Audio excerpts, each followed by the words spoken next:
எடுத்து சொல்ல உறக்கம் இந்த சேனலுக்கு மீண்டும் உங்களை வரவேற்கிறேன். ஸோ இந்த சேனல் ஃபுல்லாக டெக்னிக்கல் சம்மந்தமாக எல்லா வீடியோ போட்டுட்ருக்கோம். சேனலை மறக்காமல் லைக் பண்ணுங்கள், சப்ஸ்கிரைப் பண்ணிக்கோங்க, கமெண்ட் பண்ணுங்கள்.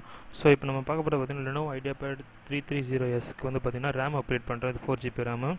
ஸோ இந்த ரேம் பார்த்தீங்கன்னா ஃபர்ஸ்ட் ஆஃப் ஆல் என்னோடய ஹார்ட் டிஸ்க் ப்ராப்ளம் இருந்ததுனால ஸோ அது கம்ப்ளைண்ட் பண்ணும்போது சேர்த்து இது Lenovo ரேமுக்கும் சேர்த்து அப்டேட் பண்ணேன். ஸோ இது எப்படின்றத நான் உங்களுக்கு இந்த வீடியோவில் கிளியராக காட்டுறேன். ஸோ அப்டேட் பண்ணதுக்கப்புறம் இதோட பர்ஃபார்மன்ஸ் என்னன்றது உங்களுக்கு கிளியராக புரியும். ஸோ இந்த வீடியோ மறக்காமல் லைக் பண்ணுங்கள், சப்ஸ்கிரைப் பண்ணுங்கள். அடுத்தடுத்து என்ன வேணுன்றதை உங்களுக்கு கிளியராக போடுங்க. ஸோ இதோட பர்ஃபார்மன்ஸ் பார்த்தீங்கன்னா ஆஃப்டர் ரேம் அப்கிரேட்க்கு அப்புறம் ரொம்ப ஃபாஸ்ட், ரொம்ப ஸ்பீடாக இருந்துச்சு. ஸோ இந்த வீடியோவில் நீங்கள் பாருங்கள்.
ஸோ இப்போ பார்த்தீங்கன்னா லேப்டாப்பில் ரேம் இன்க்ரீஸ் பண்ணி வச்சு அடிஷ்னலாக 4GB நான் இன்சர்ட் பண்ணியிருக்கேன். ஸோ டோட்டலாக 8GB, ஸோ டோட்டலாக 10GBன்னு காட்டும். ஸோ இது ஓவரால் பார்த்தீங்கன்னா ஸ்பீட் பர்ஃபார்மன்ஸ் பூட்டிங் வந்து ரொம்ப ஃபாஸ்ட்டாக இருக்குது. ஸோ உங்கள் வந்து ரேம் அப்கிரேட் பண்ணுங்கள். ப்ளஸ் ஹார்ட் டிஸ்க் பார்த்தீங்கன்னா இது வந்து ரொம்ப பெரிய லெவலில் இல்லை, பட் ஆனால் ஹார்ட் டிஸ்க் ப்ராப்ளம்னால தான் எனக்கு இந்த மாதிரி மாற்றுற சான்ஸ் கிடச்சிச்சு. பட் நீங்கள் லேப்டாப் ரேம் அப்கிரேட் பண்ணலாம், எந்த ஒரு ப்ராப்ளமே இல்லை, சர்வீஸ் வாரண்ட்டி எல்லாமே இருக்கும். ஸோ அதனால் எந்த ப்ராப்ளம் வரக்கூடாது. ஸோ சேனலை மறக்காமல் லைக் பண்ணுங்கள், சப்ஸ்கிரைப் பண்ணுங்கள், கமெண்ட் பண்ணுங்கள். தேங்க்யூ.